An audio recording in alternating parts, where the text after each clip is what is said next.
Okay, may tanggap tayong iPhone 8G. So, kailangan natin siyang ma-bypass with signal. Tataas ng version, retain lang ang gagawin natin kay Trio Tools para with passcode pa rin siya. Kasi pag basta natin to basta tayo nag-flash kay Trio Tools, erase all user data, it means hello na ang mangyayari dito. So mahal na yung patanggal nun pagka naka-hello na yung kanyang status. So open line naman si unit. So, pwede nyo i-check kung magkakasignal. Pag nagkasignal, it means open line siya. Okay, so akin muna itataas ang kanyang version ng iOS 16. So yan mga boss, full tutorial yan. Kung paano natin mababypass kasi maraming nalilito sa DFU mode and installing drivers at saka yung mga fail sa unlock tool, kung paano natin mababackup sa unlock tool. Okay guys, kung mapapansin nyo, iPhone unavailable pero meron pa rin siyang screen lock. So ganyan pagka rating, ang lalabas na lang sa kanya ay password. So start na natin kung paano natin siya mababypass ng maayos with signal. Okay, so ang importante natin dito ay yung drivers. So yung drivers kasi dito tayo magbe-base. Natin muna so Apple. So kasi siya ay iPhone 8G, so ang kailangan natin gawin dito ay dapat nakaset na yung kanyang RAM disk iPhone 8G iOS 16 fixed mount passcode. So yan ang ating gagamitin pang boot RAM disk.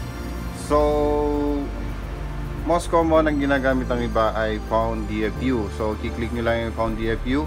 Pero itong ginagawa ko, hindi na tayo dadaan dito sa Found DFU. Gagamit tayo ng software para mas mabilis natin. Kasi ang problema natin dito sa iOS 16, mabilis siyang mag-boot up after DFU mode. Yon ang tandaan nyo mga boss. Pag naunahan tayo ng boot up galing sa DFU mode, ang mangyayari sa kanya, mag-fail na agad ang inyong boot RAM disk or Found DFU. So less than 1 minute nagbo-boot na agad pag mga iPhone 8 or sa iPhone 8 na-encounter ko na yon. Sa iPhone 7 madalang ko na-encounter pero isang beses ko na-encounter yun sa iPhone 7. So iOS 15 kasi yun. So ang gawin natin dito, dapat meron kayong iFounder, okay, from Gotham Grade 1.1 version. Then dapat nakabukas ang inyong Trio Tools para makikita nyo kung siya yung nagdi-DFU mode. So dapat naka-device manager din kayo at naka-minimize lang yan para kita nyo kung saan pumupunta yung drivers, kasi dalawang drivers ang babasihan natin dyan. Pag dito kayo nalito, talaga mahirapan kayo mag-bypass. Dapat meron kayong sa dig, kasi ito yung gagamitin nating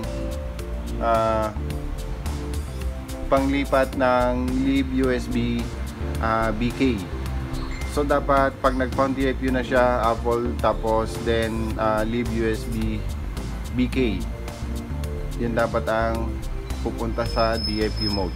Okay, so yan, start na natin. So yung mga boss, dapat meron kayong run iFounder at saka sa dig USB drivers. So yan, nakaset na yung ating unlock tool kasi iPhone 8 ang ating ibabypass.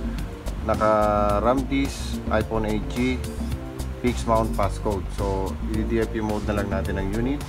1, 2, 3.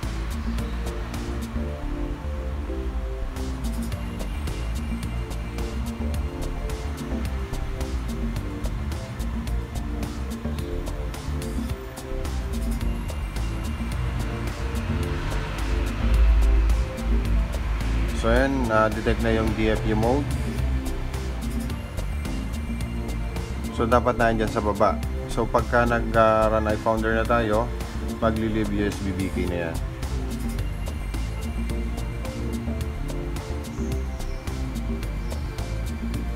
So dapat okay lahat yan, walang fail.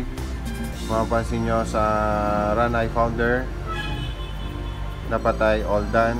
Then saka tayo papasok sa boot RAM disk. So mapapansin nyo, pagka nag-initialize yan, dapat ay i-click nyo yung volume down at saka power. Then okay, bitawan nyo yung power button, long press nyo lang yung volume down, bitawan nyo na para mag-read.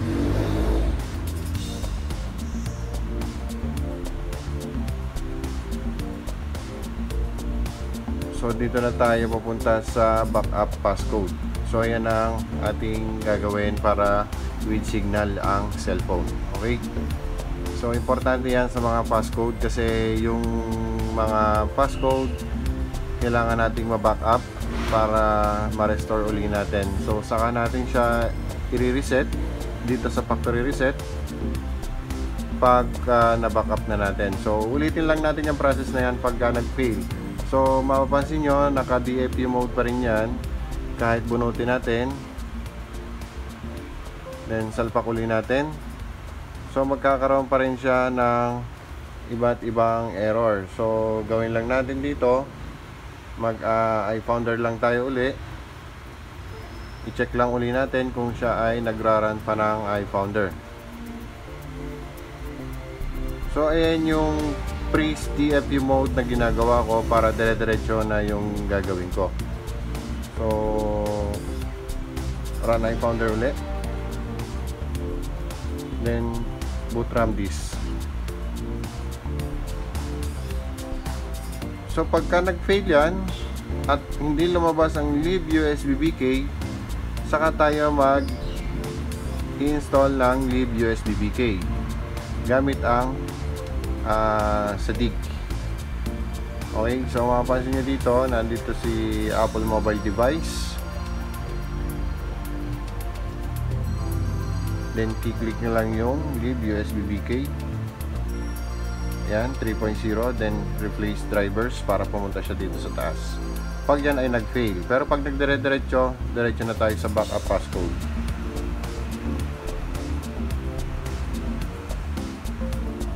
Yan. So gawin natin, backup passcode na tayo.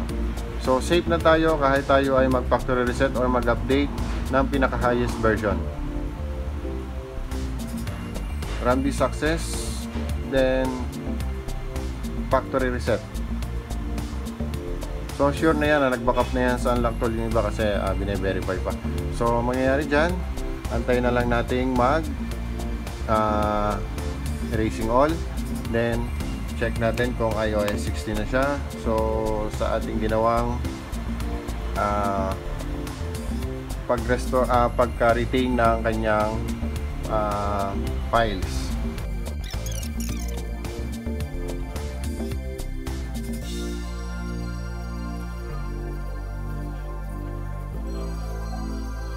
So kung papansin nyo, phone lock owner, so ayan yung kanyang Apple ID. So gagawin lang natin, ulitin lang uli natin yung process, then saka natin i-restore para magamit na natin. Okay? So gawin natin, balik uli natin to para makita natin yan.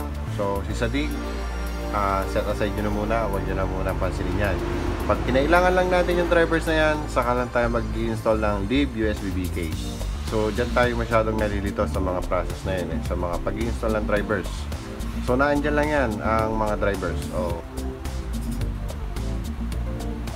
So yan ay yung fail na hindi ko pinindot yung volume down and power button. Okay, so run iFounder.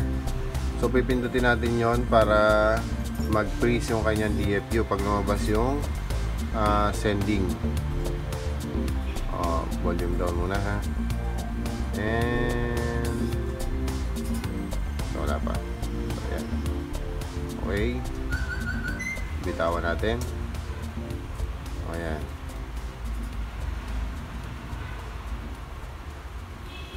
Okay. Sana magdire-diretso.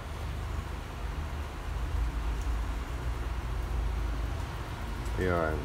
Dire-diretso na. Then, restore backup na yan mga boss. Ayan.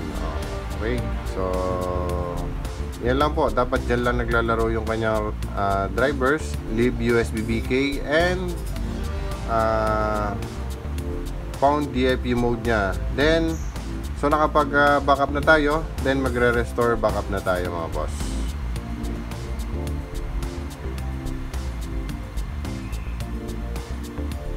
Okay. Ganun lang kabilis. Pero, napakahirap magpa-detect minsan sa DFU mode mga boss. Yun ang minsan nagiging problema. Okay, kung makikita nyo yan, 20 oras pala yan. Okay, so yan na nga mga boss. At natapos na natin ang ating complete procedure, full tutorial ng ating bypass with signal yan mga boss. So without Apple ID, check natin kung yung kanyang restriction, no SIM restriction. So ibig sabihin yan, pagka no SIM restriction mga boss, ibig sabihin open line ang unit. So ayan mga boss, sana natutunan nyo at nasundan nyo yung aking video tutorial about iCloud bypass with signal. So pagka nakahilaw na mga boss, depende pa rin yan sa status ng cellphone kung siya ay magkakasignal, at yun po ay server. So ayan mga boss, kung hindi pa kayo nakasubscribe, please subscribe to my channel para lagi kayong update sa aking mga tutorial.